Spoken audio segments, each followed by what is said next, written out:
Hello friends, आज हम एक नया सब्जेक्ट स्टार्ट करने जा रहे हैं, रिसर्च मेथड्स। और फर्स्ट लेसन में हम बात करेंगे रिसर्च के बेसिक कॉन्सेप्ट्स के बारे में और उसके प्रोसेसेस के बारे में। तो वीडियो काफ़ी लंबा है क्योंकि चैप्टर बहुत ही बड़ा है। हमने इसको दो पार्ट में बनाया है। अभी जो आप देखेंगे वो होगा पार्ट वन, और इसके बाद जल्दी ही मैं पार्ट टू भी डालूंगा।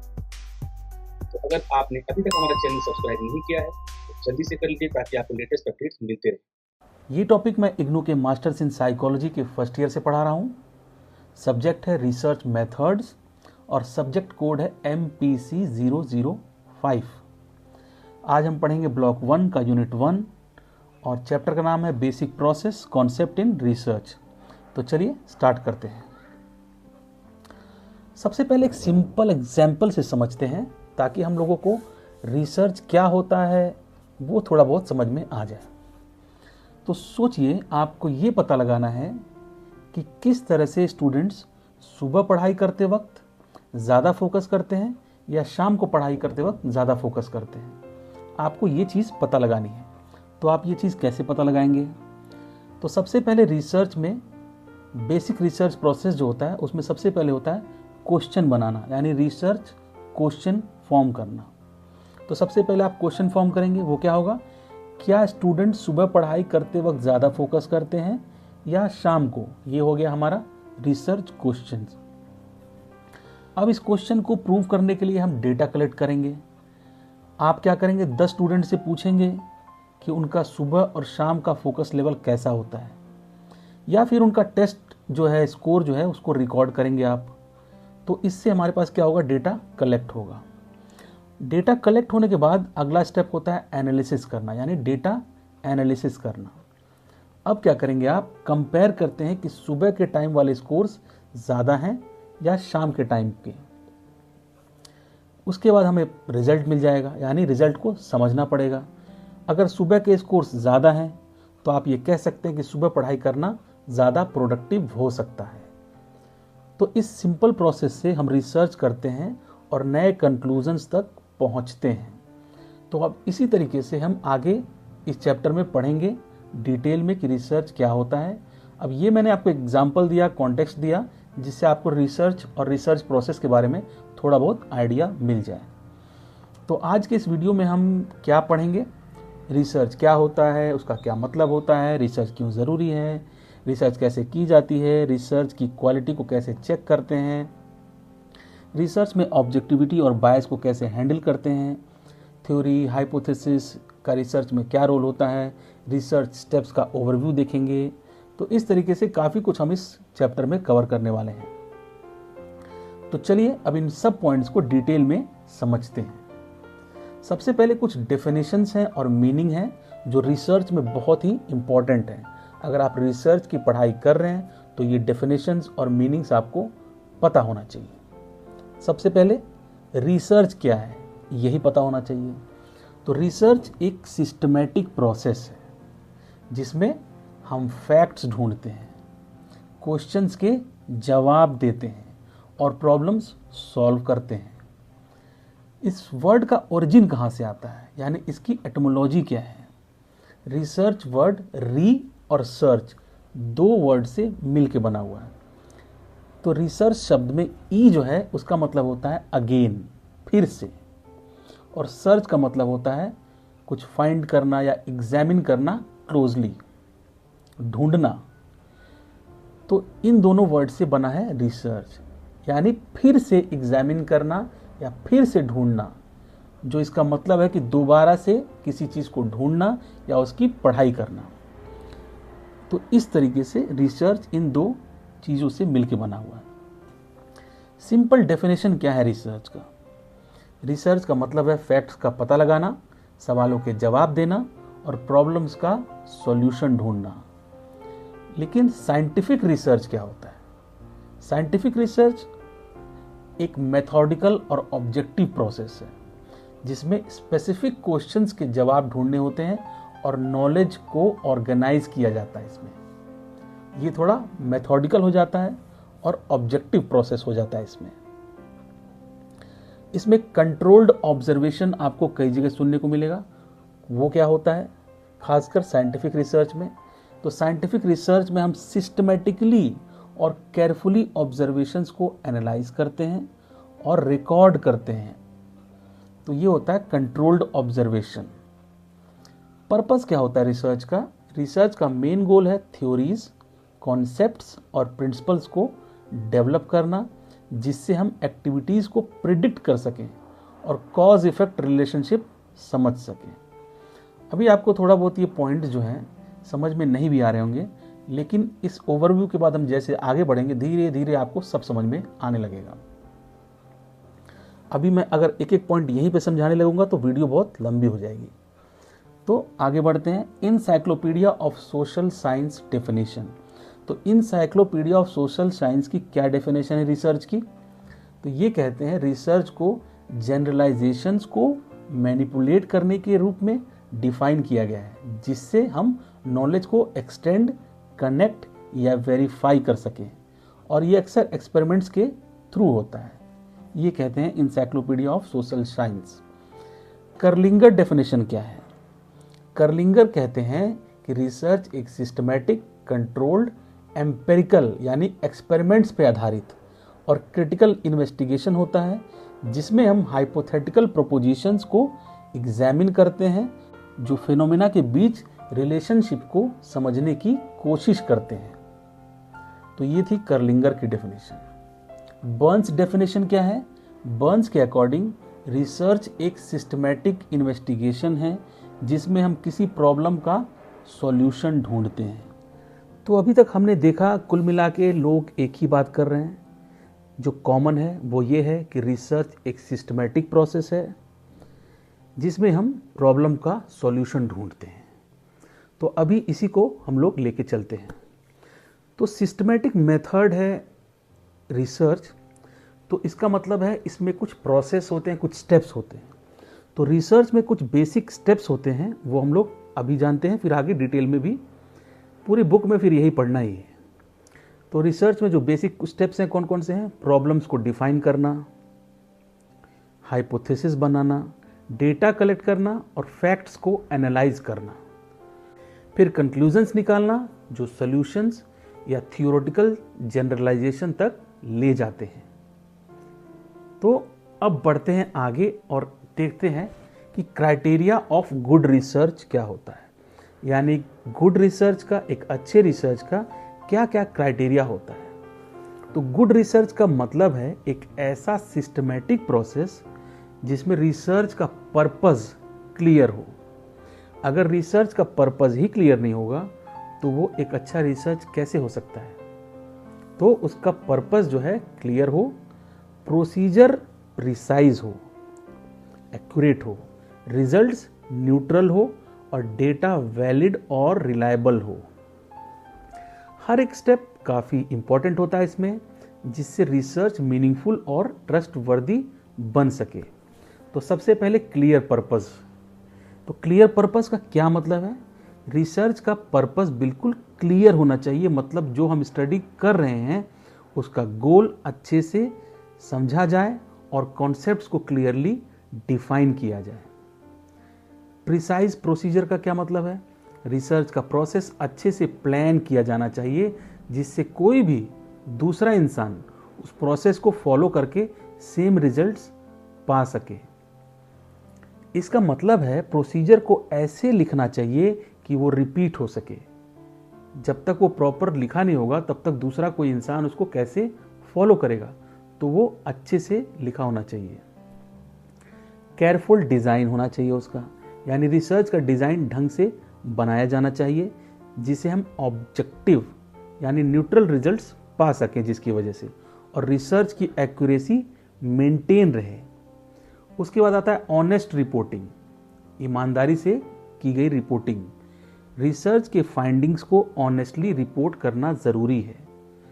इसमें कोई बायसनेस नहीं होनी चाहिए, मतलब रिजल्ट्स जो आए हैं उनको सच्चाई से दिखाना, चाहे वो पॉजिटिव हो या नेगेटिव हो। उसके बाद आता है एडिक्वेट डेटा एनालिसिस, यानी डेटा एनालिसिस प्रॉपरली और थॉरली किया जाना चाहिए। हर स्टेप में रेलेवेंट और एप्रोप्रिएट मेथड्स का यूज़ करना ज़रूरी है ताकि एनालिसिस का रिजल्ट सही हो। फिर आता है वैलिडिटी एंड रिलायबिलिटी। तो रिसर्च में डेटा की वैलिडिटी और रिलायबिलिटी को अच्छे से चेक करना ज़रूरी है, यानी जो डेटा है वो कितना रिलायबल है और कितना वैलिड है। इसका मतलब है कि डेटा को बार बार टेस्ट करना और इंश्योर करना कि वो कंसिस्टेंट और ट्रस्ट वर्दी है। अब इतने पॉइंट्स हमने समझे जो क्राइटेरिया ऑफ गुड रिसर्च थे। अब इसको एक एग्जाम्पल से समझते हैं ताकि और इजीली हमें ये समझ में आ जाए। सोचिए कि एक स्कूल में स्टूडेंट्स का परफॉर्मेंस इंप्रूव करने के लिए एक टीचर रिसर्च करना चाहता है। तो रिसर्च का उसका क्वेश्चन क्या है? क्या स्टूडेंट्स को ग्रुप स्टडी करने से उनका एग्जाम परफॉर्मेंस बेटर होगा? ये उसका रिसर्च क्वेश्चन है। क्या है? क्या स्टूडेंट्स को ग्रुप स्टडी करने से उनका एग्जाम परफॉर्मेंस बेटर होगा? यानी अगर वो ग्रुप में स्टडी करेंगे तो क्या उनका एग्जाम का परफॉर्मेंस बेटर होगा? ये रिसर्च क्वेश्चन है और इसी को इसको फाइंड आउट करना है। तो सबसे पहले इसमें आएगा क्लियर पर्पस, जैसा कि हमने देखा था। तो यहाँ टीचर का गोल जो है क्लियर है, बिल्कुल ये समझना है कि ग्रुप स्टडी का एग्जाम स्कोर्स पर क्या इफेक्ट होता है। प्रिसाइज प्रोसीजर, टीचर ने डिसाइड किया कि वो 2 ग्रुप बनाएंगे, ग्रुप ए और ग्रुप बी। जो ग्रुप ए होगा वो ग्रुप में स्टडी करेगा और ग्रुप बी में जो लोग होंगे वो इंडिविजुअल स्टडी करेंगे, यानी अलग अलग पढ़ाई करेंगे। तो दोनों ग्रुप्स को 2 महीने तक एक ही सिलेबस दिया जाएगा और फिर टेस्ट होगा। उसके बाद आता है केयरफुल डिजाइन, जैसा हमने अभी पढ़ा था। तो वो इंश्योर करती है कि दोनों ग्रुप्स में इक्वल नंबर ऑफ स्टूडेंट्स हों और उनका पिछला एकेडमिक परफॉर्मेंस भी सिमिलर हो, ताकि रिसर्च बायस्ड ना हो। तो एक ही जैसे बच्चे होने चाहिए जिनके मार्क्स करीब करीब एक ही जैसे आते हैं, तो ताकि बायस्ड ना हो रिपोर्ट। उसके बाद आता है ऑनेस्ट रिपोर्टिंग। टेस्ट के बाद टीचर दोनों ग्रुप के रिजल्ट्स को ऑनेस्टली रिकॉर्ड करते हैं, चाहे उनकी एक्सपेक्टेशन के अगेंस्ट ही क्यों ना हो, फिर भी वो जो रिजल्ट है उसको वैसे ही लिखते हैं। फिर आता है एडिक्वेट डेटा एनालिसिस, जो हमने जाना था। तो टीचर एवरेज कैलकुलेट करेंगे और कंपेयर करेंगे कि किस ग्रुप के स्कोर्स ज़्यादा आए हैं। अगर ग्रुप ए यानी जो ग्रुप स्टडी कर रहे थे उनके स्कोर्स कंसिस्टेंटली बेटर हैं, तो वो कंक्लूड करेंगे कि ग्रुप स्टडी इफेक्टिव है। लेकिन अगर इसका उल्टा होता है तो वो कंक्लूड करेंगे कि इंडिविजुअल स्टडी इफेक्टिव है। अब वैलिडिटी एंड रिलायबिलिटी हमने जाना था, वो कैसे इसमें देखेंगे इस एग्जाम्पल के थ्रू। टीचर अपने रिसर्च को दूसरे टीचर्स के साथ शेयर करते हैं और कहते हैं कि वो भी यही एक्सपेरिमेंट करें। अगर उनको भी सिमिलर रिजल्ट मिले, यानी ये एक्सपेरिमेंट जितनी बार भी किया जाए सिमिलर रिजल्ट मिले, यही है वैलिडिटी और रिलायबिलिटी, तो रिसर्च वैलिड और रिलायबल बन जाएगा। तो ये था एग्जाम्पल जिसके थ्रू हमने समझा क्राइटेरिया ऑफ गुड रिसर्च क्या होता है और इसके सारे पॉइंट्स को एग्जाम्पल के थ्रू डिस्कस किया। अब हम लोग बढ़ते हैं आगे और समझते हैं objective of good research. Objective of good research क्या होता है, यानी अच्छे रिसर्च का क्या ऑब्जेक्टिव होता है। तो गुड रिसर्च का मेन ऑब्जेक्टिव है क्वेश्चंस के आंसर ढूंढना और हिडन ट्रूथ्स, वो सच्चाई जो अभी छुपी हुई है, हमें नहीं पता है, हिडन ट्रूथ्स को साइंटिफिक तरीके से समझना। ये एक सिस्टमेटिक प्रोसेस है जो नए इनसाइट्स प्रोवाइड करता है, एग्जिस्टिंग सिचुएशंस को समझने में मदद करता है और प्रैक्टिकल प्रॉब्लम्स का सलूशन भी देता है। तो ऑब्जेक्टिव ऑफ गुड रिसर्च में सबसे पहले आता है पर्पस ऑफ रिसर्च। ये पता होना चाहिए कि रिसर्च का पर्पस क्या है। जैसे हमने क्राइटेरिया ऑफ गुड रिसर्च में पढ़ा था ना, क्लियर पर्पस, ठीक उसी तरीके से गुड रिसर्च का ऑब्जेक्टिव क्या होता है, उसमें भी पर्पस ऑफ रिसर्च क्लियर होना चाहिए। यानी रिसर्च का प्राइमरी एम है फैक्ट्स को अनकवर करना और साइंटिफिक मेथड्स का यूज करके क्वेश्चंस का आंसर ढूंढना। इसका मतलब है रिसर्च एक ऐसा प्रोसेस है जो हमें नए पर्सपेक्टिव्स और समाधान तक ले जाता है। उसके बाद ऑब्जेक्टिव ऑफ गुड रिसर्च में आता है एक्सप्लोरेटरी रिसर्च। ये रिसर्च तब होती है जब हमें किसी नए टॉपिक या फेनोमेना को समझना चाहते हैं हम तब। इसका मेन पर्पस है नए इंसाइट्स लेना या किसी प्रॉब्लम के बारे में फेमिलियरिटी गेन करना, एक्सप्लोर करना। जैसे कि आजकल एक नया टॉपिक आ गया है आर्टिफिशियल इंटेलिजेंस। तो आर्टिफिशियल इंटेलिजेंस का यूज़ कैसे बढ़ रहा है, इस पर एक्सप्लोरेटरी रिसर्च किया जा सकता है। ये है एग्जाम्पल एक्सप्लोरेटरी रिसर्च का। दूसरे तरीके का रिसर्च होता है डिस्क्रिप्टिव रिसर्च। डिस्क्रिप्टिव रिसर्च किसी इंडिविजुअल, सिचुएशन या ग्रुप के कैरेक्टरिस्टिक्स को एक्यूरेटली डिफाइन और डिस्क्राइब करने के लिए होता है। जैसे कि एक स्कूल के स्टूडेंट्स के एकेडमिक परफॉर्मेंस का एनालिसिस करना, उसको डिस्क्राइब करना, ये होता है डिस्क्रिप्टिव रिसर्च। उसके बाद आता है डायग्नोस्टिक रिसर्च। ये क्या होता है? डायग्नोस्टिक रिसर्च का गोल है किसी चीज़ की फ्रीक्वेंसी या कॉजेस के बीच का रिलेशनशिप समझना। यानी कि एग्जाम्पल इसका होगा, क्या स्ट्रेस और प्रोडक्टिविटी के बीच में कोई कनेक्शन है? यानी कि आपके स्ट्रेस की वजह से क्या आपकी प्रोडक्टिविटी घटती है या बढ़ती है, इसके बीच में कोई कनेक्शन है कि नहीं। तो अगर ऐसा कोई रिसर्च कर रहे हैं तो उसको बोलेंगे डायग्नोस्टिक रिसर्च, जिसमें हम कुछ पता लगाने की कोशिश कर रहे हैं। उसके बाद आता है hypothesis testing research. Hypothesis testing research का फोकस होता है वेरिएबल्स के बीच कॉज एंड इफेक्ट रिलेशनशिप को टेस्ट करना। ये रिसर्च कंफर्म करने के लिए होता है कि एक वेरिएबल दूसरे को कैसे और कितना इम्पैक्ट करता है। जैसे कि क्या मोबाइल स्क्रीन टाइम और नींद के ड्यूरेशन के बीच में कोई संबंध है कि नहीं। यानी आप कितना मोबाइल देखते हैं, उसके और नींद के बीच में, कितना आप सोते हैं, इसके बीच में कोई कनेक्शन है कि नहीं। तो एक हो गया कॉज, एक हो गया इफेक्ट। तो ये होता है कॉज एंड इफेक्ट रिलेशनशिप को टेस्ट करने के लिए। इसको बोलते हैं हाइपोथेसिस टेस्टिंग रिसर्च। इन सब को हम आगे डिटेल में पढ़ेंगे, तो अभी डेफिनेशन बस समझ लेना जरूरी है। फिर आता है कि क्या इसका सिग्निफिकेंस है। रिसर्च हमें नए नॉलेज के सोर्सेज प्रोवाइड करता है, रियल वर्ल्ड प्रॉब्लम्स का सलूशन दिखाता है और फील्ड के डेवलपमेंट्स को समझने का स्ट्रक्चर्ड प्रोसेस देता है। ये फॉर्मल ट्रेनिंग का एक पार्ट है जो हमें लॉजिकल और क्रिटिकल थिंकिंग सिखाता है। अब बढ़ते हैं आगे और समझते हैं क्वालिटीज ऑफ गुड रिसर्च, यानी एक गुड रिसर्च की क्या क्या क्वालिटीज होनी चाहिए। अभी हमने समझा था क्राइटेरिया, ऑब्जेक्टिव, और अब हम समझ रहे हैं क्वालिटीज क्या होनी चाहिए। तो गुड रिसर्च अपने स्ट्रक्चर, रिलायबिलिटी और मीनिंगफुलनेस के वजह से इफेक्टिव होता है।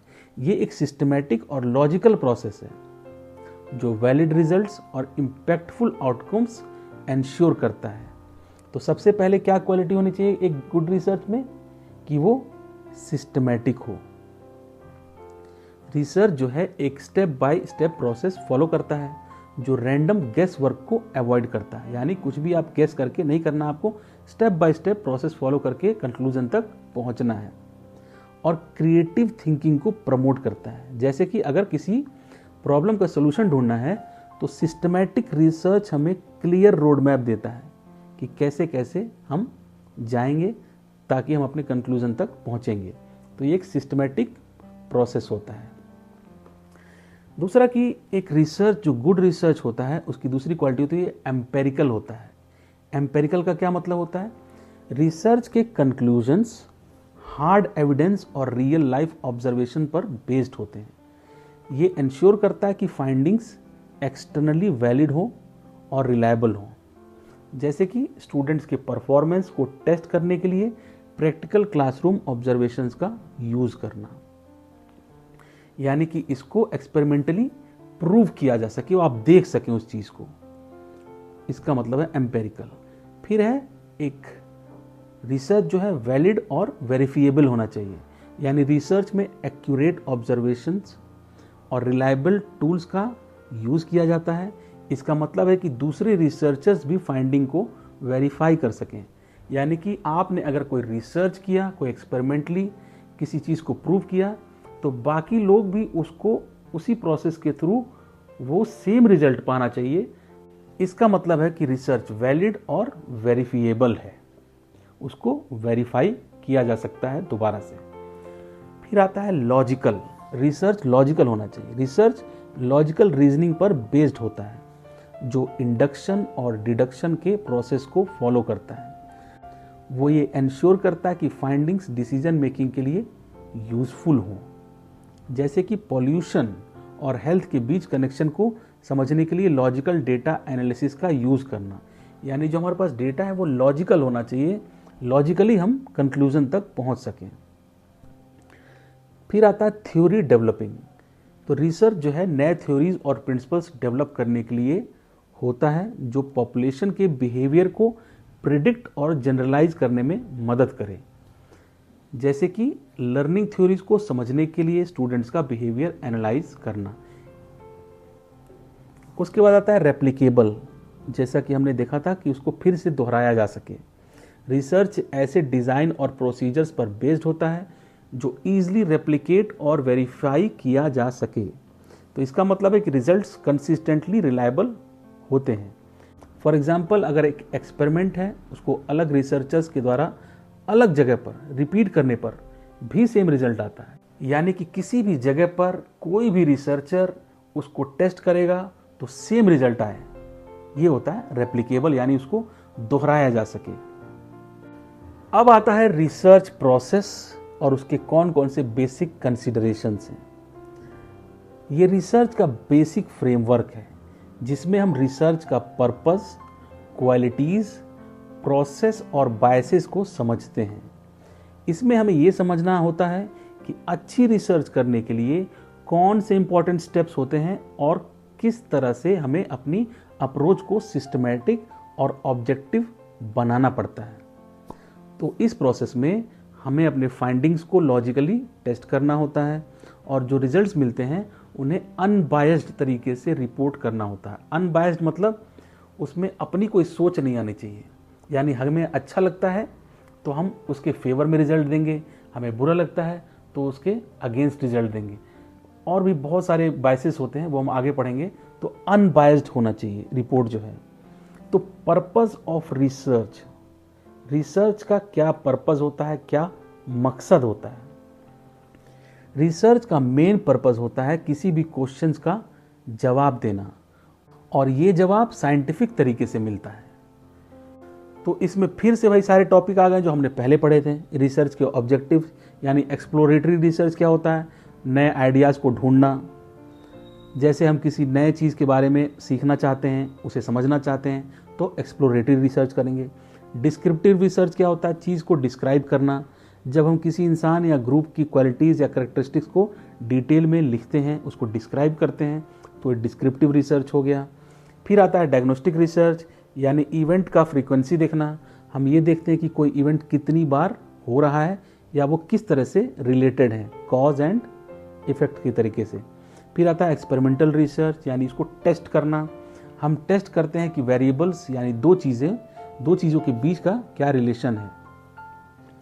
तो गुड रिसर्च की क्वालिटीज़, ये भी हम लोग पढ़ चुके हैं ऑलरेडी। ये दोबारा से इस चैप्टर में रिपीट हो रहा है, लेकिन मैं जल्दी कर देता हूँ ताकि एक बार आपके लिए भी अच्छा होगा कि फिर से आपको ये चीज़ समझ में आ जाएगी। तो गुड रिसर्च की क्वालिटीज़ हमने पढ़ी थी। सिस्टमेटिक होता है, यानी स्टेप बाय स्टेप होता है। एम्पेरिकल होता है, यानी रियल डेटा पे बेस्ड होता है, यानी रिसर्च में जो रिजल्ट्स मिलते हैं वो रियल लाइफ डेटा पर बेस्ड होते हैं जिसे हम ऑब्जर्व करते हैं। फिर होता है वैलिड एंड वेरीफिएबल है, यानी सही और चेक करने लायक है। जो रिजल्ट्स मिलते हैं वो सही होने चाहिए और दूसरे लोग भी उन्हें चेक कर सकते हैं। फिर आता है लॉजिकल, यानी सोच समझकर रिसर्च को लॉजिकल और रीजनिंग के साथ किया जाना चाहिए ताकि जो कंक्लूजन्स मिले वो मीनिंगफुल हों। फिर आता है थ्योरी डेवलपिंग होना चाहिए, यानी रिसर्च से हम थ्योरीज या जनरल प्रिंसिपल डेवलप करते हैं जो आगे चलकर दूसरी सिचुएशंस में भी काम आती हैं। फिर हमने पढ़ा था रेप्लिकेबल, यानी दूसरे लोग भी इसको कर सकें। रिसर्च का प्रोसेस इतना क्लियर और सिंपल होना चाहिए कि दूसरे लोग भी उसे रिपीट कर सकें। रिसर्च प्रोसेस, रिसर्च का क्या प्रोसेस होता है। तो सबसे पहले कॉन्टेक्स्ट ऑफ डिस्कवरी, यानी नए आइडियाज़ का जन्म। ये वो फेज़ होता है जब हमें नए आइडियाज़ मिलते हैं और हम रिसर्च करते हैं कि हमें किस चीज़ के बारे में रिसर्च करना है। वो आइडिया जब हमारे दिमाग में पैदा होता है, नए आइडियाज़ का जन्म होता है। कॉन्टेक्स्ट ऑफ जस्टिफिकेशन, यानी टेस्ट और रिजल्ट्स शेयर करना। इस फेज़ में हम अपनी फाइंडिंग्स को टेस्ट करते हैं और दूसरे लोगों के साथ शेयर करते हैं। ये होता है रिसर्च का प्रोसेस। तो दो मेन चीज़ें जो होती हैं रिसर्च प्रोसेस में, वो है कॉन्टेक्स्ट ऑफ डिस्कवरी, यानी नए आइडियाज़ का जन्म, और फिर कॉन्टेक्स्ट ऑफ जस्टिफिकेशन, यानी टेस्ट और रिजल्ट्स को शेयर करना, उसको जस्टिफाई करना। कॉन्टेक्स्ट को।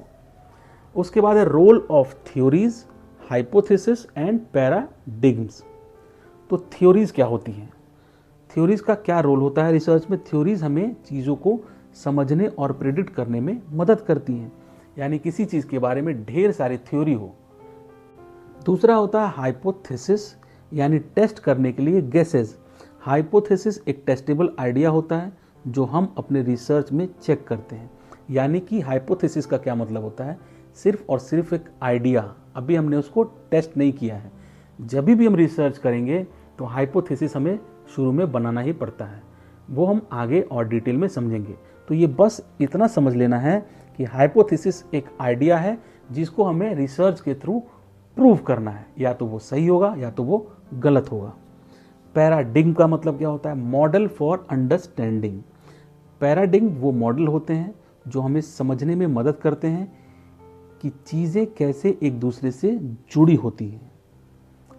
अब इतना बस पता हो, आगे हम जब डिटेल में इनको पढ़ेंगे कि आगे चैप्टर में यही सबको पढ़ना है डिटेल में, तो अभी सिर्फ आप इनका मतलब समझ लें ताकि आगे आपको आसानी हो। तो अब आता है रिसर्च बायसेस। रिसर्च बायसेस क्या होते हैं? बायसेस मतलब एक तरफ को झुकाव। पर्सनल बायस क्या होता है? अपने बिलीफ्स का असर, यानी आपका एक बिलीफ सिस्टम है, आपके रिसर्च पर उसका असर पड़ रहा है, तो वो बोलेंगे पर्सनल बायस। कभी कभी हम अपने पर्सनल थॉट्स और बिलीव्स की वजह से रिसर्च को अपने तरीके से देखते हैं, यानी हमें जो सही लगता है हम उसी तरीके से रिसर्च को देखते हैं, हम उसको जैसा वो है वैसा नहीं देखते हैं, तो उसको बोलेंगे पर्सनल बायस। फिर आता है ऑब्जर्वर बायस, यानी अलग अलग लोग का अलग तरीका, यानी दो अलग ऑब्जर्वर्स किसी चीज़ को अलग तरीके से देख सकते हैं, तो जिस तरीके से जो देख रहा है उस तरीके से वो उसको उसकी तरफ उसका झुकाव हो रहा है, ऑब्जर्वर बायस होता है। अगला है एक्सपेक्टेंसी बायस, यानी एक्सपेक्टेशंस का असर। हमारा कुछ एक्सपेक्टेशंस होते हैं, अगर पहले से ही हम एक्सपेक्टेशन लेके चल रहे हैं तो उसमें बायसनेस आ जाएगी और वो एक्सपेक्टेशन हमारे रिसर्च को खराब कर सकता है। तो हमारे अपने एक्सपेक्टेशन जो हम सोचते हैं उसकी वजह से रिसर्च को गलत तरीके से हम देख सकते हैं। उसके बाद आता है प्लेसिबो बायस, यानी बिलीफ का असर, जो हम बिलीव करते हैं। जब लोग बिलीव करते हैं कि कोई ट्रीटमेंट काम करेगा तो उसका रिजल्ट भी वैसे ही मिलता है। जैसे कि छोटे छोटे बच्चे होते हैं, उनको आप दवा के बदले क्या करते हैं? एक टॉफ़ी दे देते हैं और बोलते हैं ये दवा है, खा लो, इससे आप ठीक हो जाओगे। या बूढ़े लोगों के साथ भी मैंने देखा है, बहुत से लोग करते हैं। तो जो बच्चे हैं और जो बूढ़े हैं वो उस टॉफ़ी या चॉकलेट को दवा समझ के खा लेते हैं और ठीक हो जाते हैं, उनको लगता है हमने दवा खा ली है। तो इसको बोलते हैं प्लेसिबो, यानी आप जो बिलीव करते हैं वो चीज़ हो जाती है या होने लगती है। तो प्लेसिबो बायस भी होता है रिसर्च में, कि जब लोग बिलीव करते हैं कि कोई ट्रीटमेंट काम करेगा तो उसका रिजल्ट भी वैसे ही मिलता है। फिर आता है साइंटिफिक एटीट्यूड्स एंड वैल्यूज, जिसमें सबसे पहले आता है क्यूरियोसिटी, यानी सीखने की जो ललक है, एक आग है। तो हम रिसर्च करते हैं ताकि नए चीज़ें सीख सकें और समझ सकें। ये एटीट्यूड्स होने चाहिए, साइंटिफिक एटीट्यूड्स और वैल्यूज़, तब आप रिसर्च में अच्छे से उतर सकते हैं और एक अच्छा रिसर्च कर सकते हैं। तो कौन कौन से एटीट्यूड्स और वैल्यूज़ होने चाहिए एक रिसर्च के दौरान? वो है क्यूरियोसिटी सबसे पहले, यानी हमें क्यूरियस होना चाहिए। उसके बाद स्केप्टिसिज्म, सब कुछ पर क्वेश्चन करना, हर चीज़ पर क्वेश्चन करना, ये एटीट्यूड होना चाहिए आपका रिसर्च जब आप करते हैं। तो हमेशा अपने रिजल्ट्स को क्वेश्चन करना ज़रूरी है ताकि हम सच्चाई तक पहुंच सकें। आपने अगर शुरू में मान लिया और क्वेश्चन ही नहीं किया, किसी ने आपसे बोला कि ये चीज़ करने से ये होती है और आपने कोई क्वेश्चन नहीं किया, आपने चुपचाप मान लिया, तो ये ऐसा रिसर्च में नहीं चलेगा। या कहीं आपने कोई चीज़ पढ़ ली और उसको आपने मान लिया, आजकल जैसे कि लोग व्हाट्सएप पे, गूगल पे या कहीं पे भी कुछ भी पढ़ लेते हैं, उसको मान लेते हैं, उसको टेस्ट नहीं करते हैं, क्वेश्चन नहीं करते हैं उस पर, तो ये चीज़ रिसर्च में काम नहीं करेगी। आपको खूब क्वेश्चन करने पड़ेंगे, बार बार क्वेश्चन करने पड़ेंगे जब तक कि आपके क्वेश्चन खत्म ना हो जाए। तो दूसरा है एटीट्यूड स्केप्टिसिज्म। तीसरा एटीट्यूड होना चाहिए ओपननेस, यानी अपनी रिसर्च को सबके साथ शेयर करना ज़रूरी है ताकि लोग उसे वेरीफाई कर सकें। आपने रिसर्च करके अपने पास ही रख लिया तो उसका कोई मतलब नहीं है, उसको शेयर करना चाहिए, ओपन करना चाहिए ताकि लोग भी उसे टेस्ट कर सकें, देख सकें। उसके बाद कौन कौन से ऑब्जेक्टिविटी सेफ गार्ड्स होने चाहिए एक रिसर्च में, तो सबसे पहले आता है प्रोसीजरल सेफ गार्ड्स, यानी रिकॉर्ड्स रखना। अपने रिकॉर्ड्स, जो भी आपके रिकॉर्ड्स होते हैं उन सारे रिकॉर्ड्स को आप रखते जाइए। हमारे रिसर्च प्रोसेस के सभी स्टेप्स का रिकॉर्ड रखना कि हमने ये किया था, ताकि कोई भी गलती ना हो। कभी भी आप पीछे जा सके, देख सके कि हमने क्या किया था, और कोई दूसरा भी अगर उसे देखना चाहता है तो वो भी देख सके। इसको बोलते हैं प्रोसीजरल सेफ गार्ड, यानी प्रोसीजर को उसका रिकॉर्ड रखना। फिर आता है स्टैंडर्डाइजेशन, यानी कंसिस्टेंट तरीके से डेटा लेना, एक स्टैंडर्ड तरीके से। रिसर्च में हर स्टेप पर कंसिस्टेंट यानी सेम मेथड्स यूज करना चाहिए। फिर आता है ऑपरेशनलाइजेशन, यानी कॉन्सेप्ट्स को क्लियरली डिफाइन करना। हम जो कॉन्सेप्ट्स यूज कर रहे हैं उन्हें क्लियरली डिफाइन करना पड़ता है, इसी को बोलते हैं ऑपरेशनलाइजेशन, यानी हमने कैसे कैसे ऑपरेट किया। फिर अगला ऑब्जेक्टिविटी सेफ गार्ड है अवॉइडिंग बायस, यानी बायस को रोकना, उसको रोकना यानी नहीं होने देना चाहिए बायस को। रिसर्च में हमेशा कंट्रोल लगाना चाहिए ताकि बायस ना हो और डेटा सच्चे तरीके से आए। तो सारे तरीके के बायसेस जो भी हमने पढ़े थे पीछे, ऐसा कोई भी बायसनेस उसमें नहीं होना चाहिए। इस तरह से एक सिंपल और सिस्टमेटिक प्रोसेस के ज़रिए रिसर्च कर सकते हैं जो लॉजिकल हो, वेरीफिएबल हो, जिससे आपके रिजल्ट सबके लिए अंडरस्टैंडेबल और रिपीटेबल हो, यानी उसको समझ सकें और रिपीट कर सके जो भी चाहे उसको। ये था हमारा आज का chapter 1 from research methods. Thank you for listening me so carefully and giving your precious time. Thank you from px mom. अगर आपको मेरी ये कोशिश अच्छी लगी तो प्लीज़ चैनल को सब्सक्राइब करें, वीडियो को लाइक करें और शेयर करें। और आपके कुछ इनपुट्स या फिर क्वेरीज हैं तो कमेंट करें। आपके इनपुट्स और फीडबैक से ही हम अपनी इस कोशिश में और इम्प्रूवमेंट ला सकते हैं। So keep listening, keep learning. See you in our next video. Thank you very much.